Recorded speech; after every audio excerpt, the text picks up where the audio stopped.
Okej, då är vi här vid Hua Hin Bintabat. Den här gatan är alltså normalt sett upplyst. Det är musik och håller igång och det är glada människor.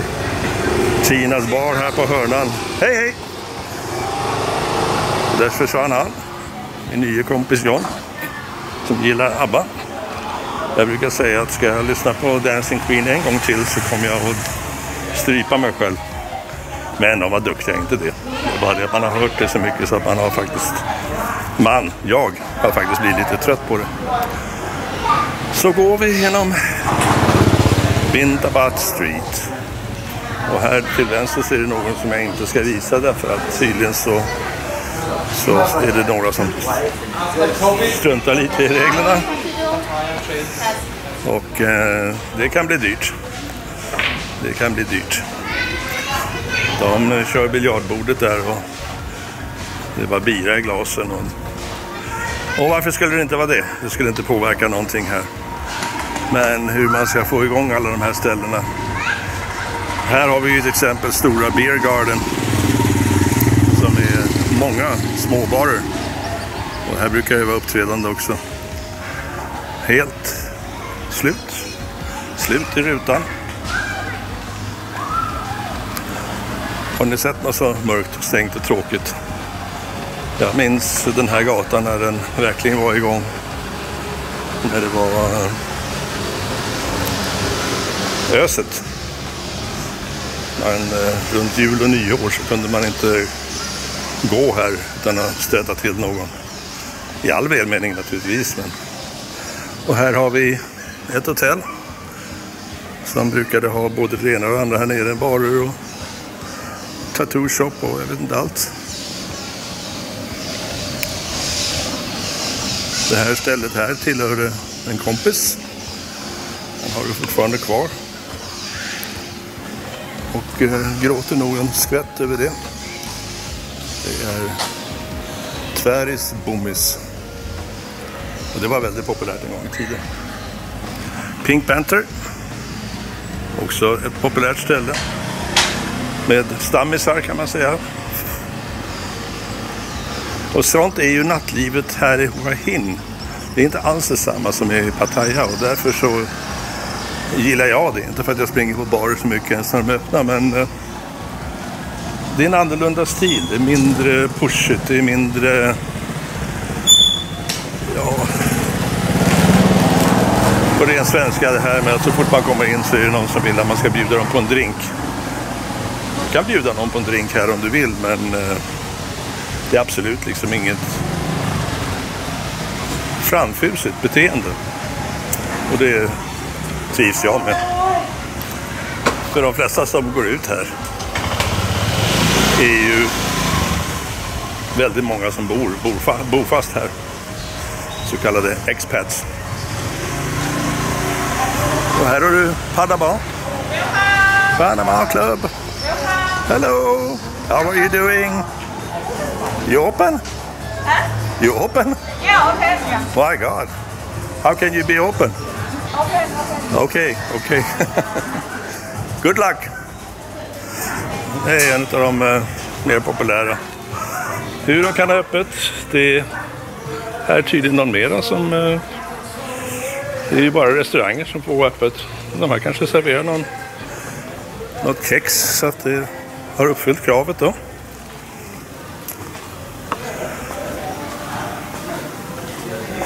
Jag ska väl inte vara fräck och påstå att någon kan betala extra och få någonting extra, men jag tror ni kan läsa mellan raderna kanske hur en del. Hello, welcome. Tänk att man är välkommen överallt som det är öppet. Att de har många av de här som jobbar här bor ju också på barerna, på övervåningarna. Så det är inte så konstigt att de går ner, drar upp dörren och så är de i sitt vardagsrum helt enkelt. De både bor och jobbar på samma ställe. Men ni ser ju hur det ser ut. Thailand har öppnat. Skulle det inte vara kul att vara turist här, eller hur? Ja, för mig som inte springer så värst mycket på några pubbar eller barer så gör det inte så mycket, men jag lider med folket. Verkligen. Här kommer vi fram till ett litet torg. Mitt i Vintabat. Och här har vi något som heter Murphys. Ägt av en irländare, tror jag, i 20-25 år. Och han har fått slå vantarna i backen, har jag fått höra. Så att den finns inte kvar. Det var ett populärt ställe. Man kunde sitta ute och käka och få en Guinness. Väldigt trevligt.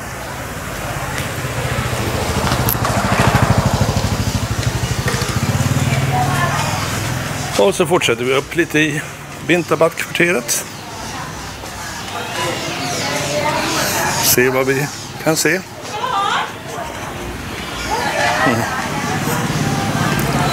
Och hallå. Och några skyltar, några lampor är tända. Välkommen här.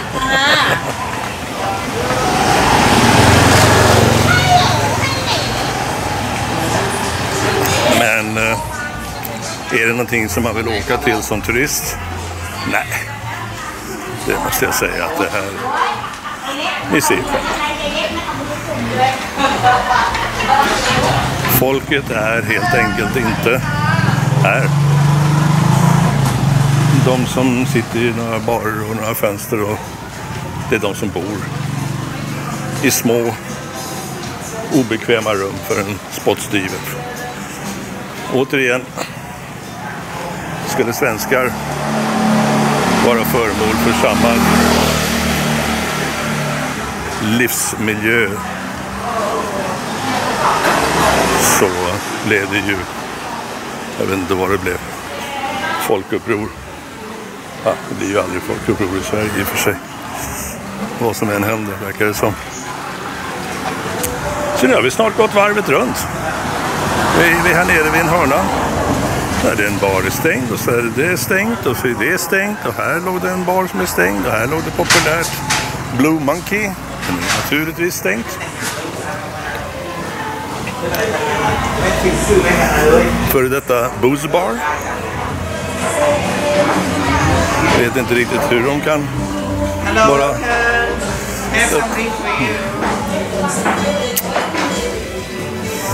Ja. Och det här är då X-Club. Och den är faktiskt, när den är öppen, den är snygg och påkostad. Och det är ofta motorcykelgängen som hänger här. Det är ingen fara med dem. De stör inte dig om du inte stör dem. Här är kanske något ställe som många har varit på, London Bar. Vi hade alltid live music och la ett jäkla liv i hela området. No more. Inte mer. Det var en engelsk kille som heter Paul som hade det här. Och han har för inte så länge sedan gått ur tiden. Här var det någon modig som investerade i hotellet här. Vilket var definitivt modigt gjort.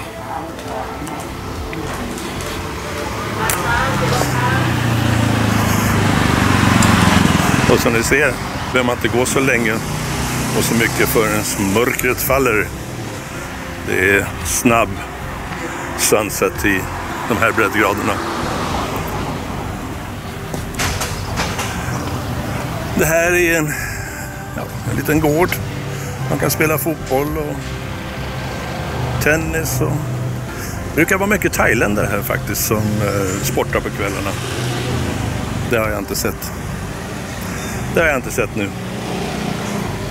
Nej.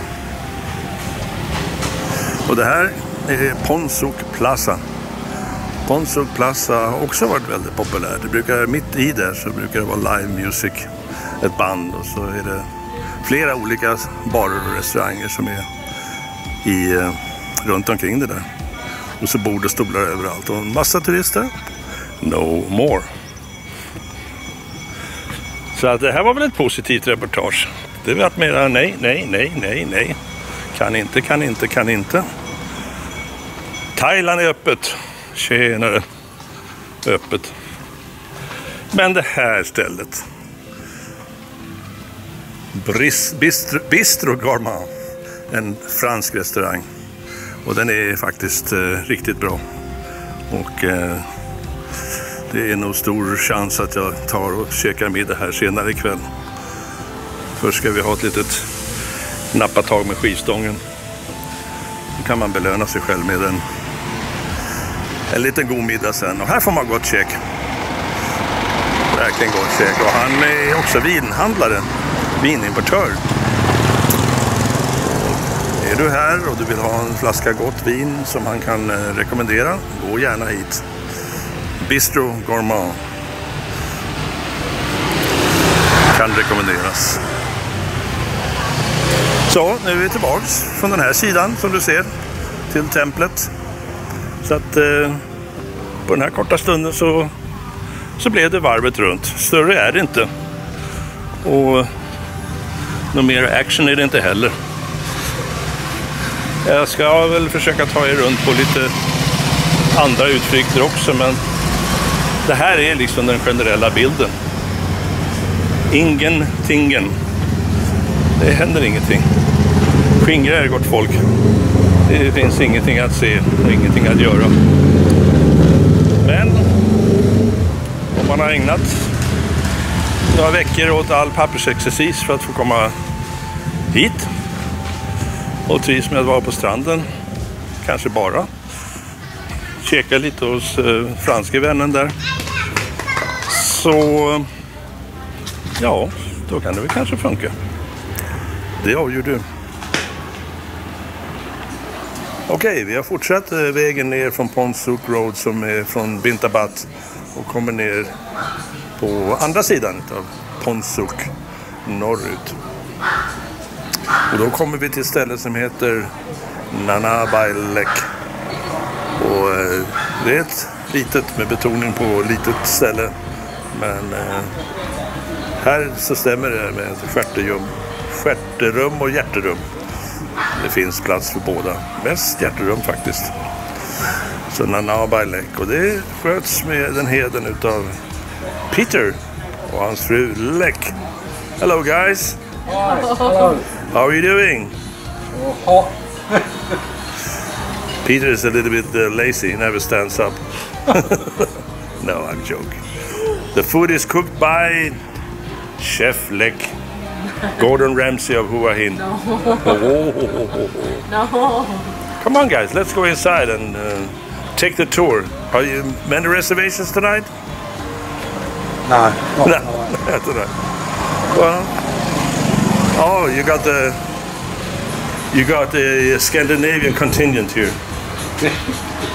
Vad är du från? Danmark. Åh herregud, från Danmark. Okej. All right. Well, Peter and I, we know each other for quite some time. So I'm going to try to make this thing stand by itself, which would be a lot easier. Let's see now. Well, here we are inside Nanabailek in Ponsuk Road, Hua Hin. And Peter, who is running it with his wife, Lek. And I just thought, you've been here many years and you know the situation. It would be fun just to talk about a little bit what you think about Thailand. Has been open now, grand party, everybody welcome. And it feels like a little bit like, so far I can't see much happening. There's nothing happening. Nothing. The entertainment area is all closed. Even the soil that we're on, we're lucky if we see 2 or 3 foreigners walk up the road in the evening, whereas this time of year it should be foreigners continuously walking up the road 3, 4, 5 hours backwards and forwards to the bar area. There's lots of rooms around here, and normally we would capture a little bit of passing trade, but this year it's, well, and last year, but considering we're open now. Do you think there's been many places that have been kicked out of business? Many places are closed for good or will open again? I think with the restaurants, it's going to be a little bit harder than the bars, because the restaurants, the ones that are closed, they've got out and taken all the equipment with them. I think it's a lot easier to move into a bar that's vacant, fridge, a couple of boxes of beer and a few bar stools, and they may open up again. But before this last look, we're 7 or 8 months into this last shutdown. The restaurants are disappearing slowly. The bars have been shut for 7 or 8 months. Before that even, probably only 50 or 60% of the bars were open. And at the moment, I would say 80% of the restaurants in this area are closed. Closed, emptied out. There's even 5, 6, 7, the buildings have been completely demolished. So they won't be coming back in a hurry. It's a shame. I mean, it was a lovely little town. It's going to take a lot to get it back on its feet again. Somebody's going to have to be brave and invest some money, but who? And if the tourists come the way it is at the moment, I mean, it looks pretty shabby. It's the places that are closed up are shattered up with corrugated iron, and it just doesn't look nice. It doesn't look nice at all. No. I mean, it's really taking a dive on how it used to look. I mean, I passed to many places, and as you say, there's no one taking care of it. The shutters are down, and Yeah. and how are they going to get back to paying deposits, rents, salaries? That's another thing. I mean, I think it's. I may be completely wrong, but it's going to have to be foreign money coming in. The Thais, the local Thais, they've spent everything they had trying to keep their businesses running as long as possible. Wait, change batteries, so now we can continue talking. Peter, Nana, it's interesting to hear what you have to say, because everybody in the official ways, they say, oh, it's going to be so full, there's millions of people will come in. And we know this is November, it should be November, December, January, it should be the really hustling and bustling times of this town, right? Should be. I would be glad to see 20% of a normal high season. 20%, that's my expectation, or that's what I would like to see. Hopefully we'll get it, but we ain't going to get 50% or more, no way. I mean, November, before the corona, November before that was always a busy month. That's when everybody arrived. And then for us in particular, it eased off a little bit in December, but come Christmas and the New Year, it went back up again. But, well, this November's not going to be the same. No. You know, it's all of the people I keep in touch with are all waiting until the officialdom is over. It's easy to come to Thailand again. They jump on an aeroplane, they get their 30-day visa. If they want an extension, that's easy. But the way things are at the moment, it's not happening. Sure isn't. Sure isn't. Alright, so. Alright. It's not going to be. It's not going to be anything like it was. And I think it's going to be several years before it even gets anywhere near the same as before. If we can get 20%, we could survive just. I'm thinking, you know, open to me is you buy a ticket back home, you go to the airport, you jump a plane, you get off the plane, and then you pass customs and pick up your luggage, and off you go, anywhere you like. But, that is, I saw the list today of of all the points that have been, you have to have this Thai pass, you have there's everything in there, and then it's papers. Oh, Dan, where's that come from? A little kitty. Oh, that was a skinny little cat. Can you get it out? It's hard. It's really young. Not even old enough to come away from your mother, is it? No. Well, do you have anything to say to those people who are thinking about going here, or?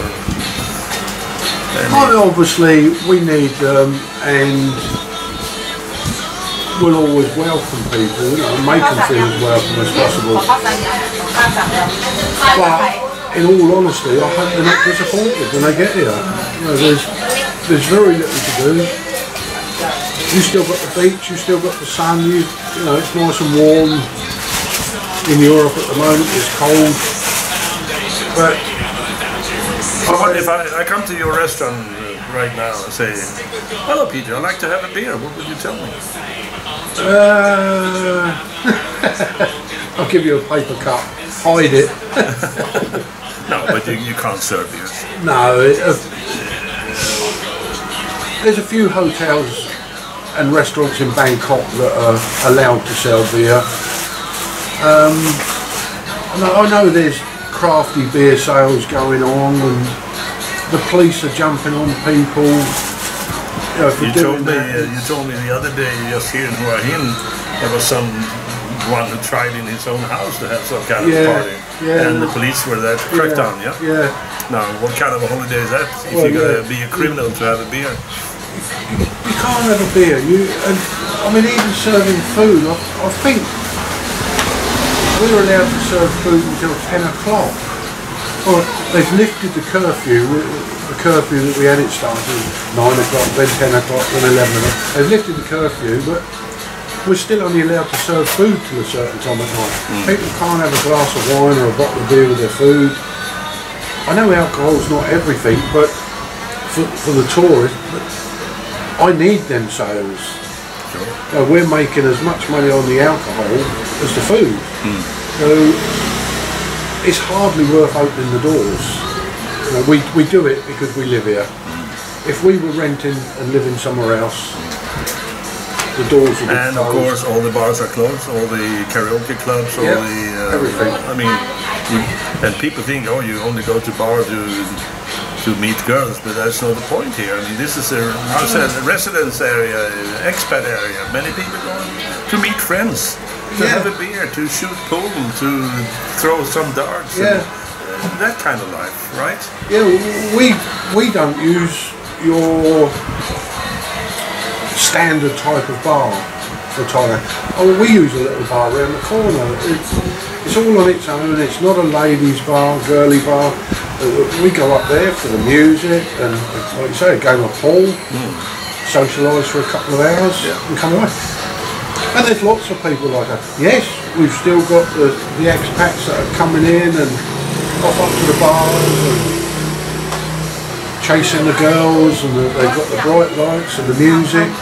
If you walk around there now, it's black. Yeah, I just took it in the tour. And one can say that Hua Hin is not to be taken for Pattaya or Phuket Patong visit. It's a lot more laid back.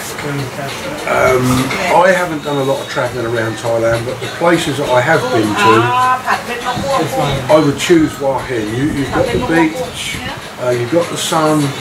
It's a very friendly little town. It's almost, once you've been here a few years, there's lots of socialising. People know you wherever you go. I use the same little shops all the time. It's a friendly little town and it's safe. I feel 100 times safer here than I ever did in my hometown in England. If I went into town an evening in England, I didn't feel safe. But here you can walk anywhere, the small size, at 2 or 3 o'clock in the morning, and you feel safe. And it's the same in Sweden.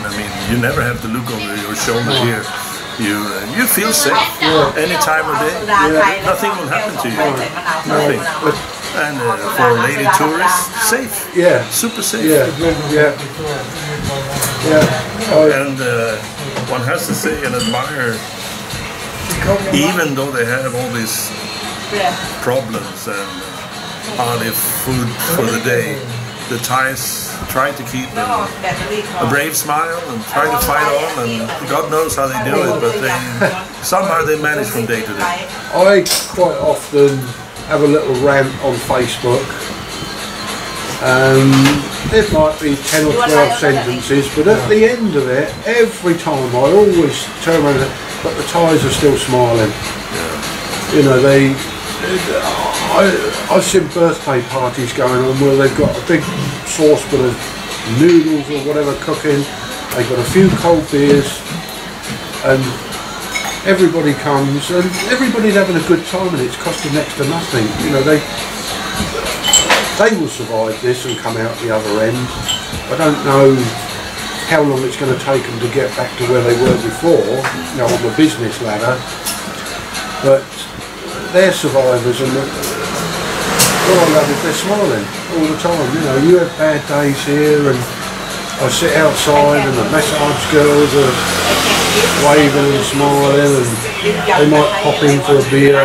You know, everybody's smiling still. You know, the Thais are still smiling. There's lots of sad Farang faces, but I mean, I think we mentioned it, but is it safe to say that maybe at least 50% of the normal tourist places like clubs, bar, restaurants, they've been closed down, and it's doubtful if they will open again. yeah, 50%. And how many more have gone down unable to pay the rent and vacated in this last 8-month lockdown? Yeah, all right.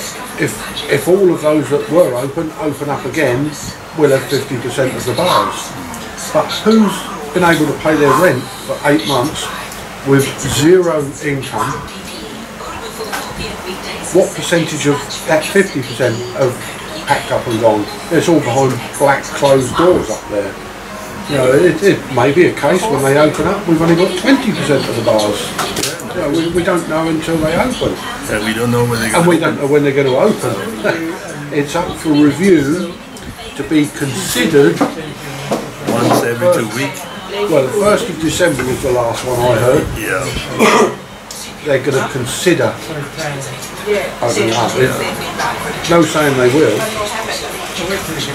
I wouldn't be surprised if it's New Year before they open. No, none of us would actually be. So, well, I hope all the best for you, Peter. Thanks for this chat. Thanks very much. Best of luck. And now, can you send a message to our viewers? Recommend something to eat here, or welcome them to come here and see you? To eat here? Yes. Massa man. Yes, correct. I was just after that. It's by far our biggest seller. By far. She does it a little bit different, a little bit creamy, but that's as it should be. People come here for their massa man.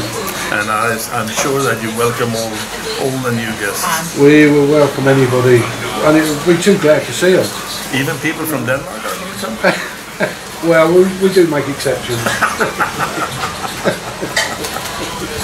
We got a Danish sitting here, so of course we have to tease him a little bit. Tell you what, of a normal high season in here, we can have 14, 15 people sat in here, and I'll guarantee 10 of them will be Danish.